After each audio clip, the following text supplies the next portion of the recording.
HIGNFY star shares cancer update after losing bladder, bowel, and sexual function. Have I got news for you, star and BBC comedian Matt Forde has shared a cancer update after doctors found a tumor on his spine.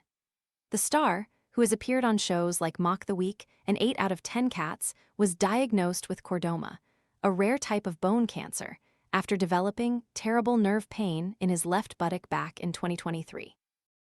At the time, he said, "I couldn't move a fraction of a millimetre without effectively being paralyzed. I knew something was really wrong. My main concern was if it was going to shorten my life." Still spending forever chopping vegetables? The Full-Star Pro vegetable chopper dices onions, potatoes, and more into its container in seconds, helping make meal prep faster and tidier. Want to check today's Amazon deal?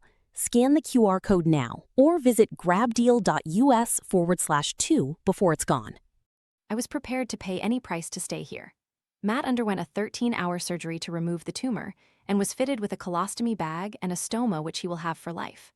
Now, almost 3 years down the line, the star has shared an emotional cancer update, telling fans on X, "Had some good news yesterday.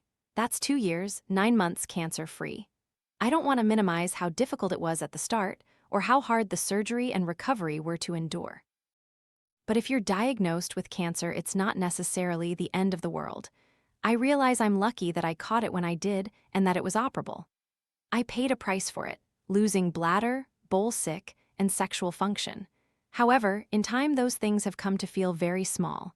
What was once the single biggest issue in my life is something I sometimes forget happened."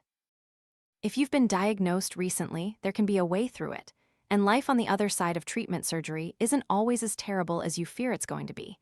In fact, it can be better. Matt told the Sunday Post back in 2023, "I'm living with changes to my body that I think are quite manageable and relatively small. But nevertheless, you don't know that until you've lived it. Once you start to get on with it, you realize that, actually, we're an adaptable species."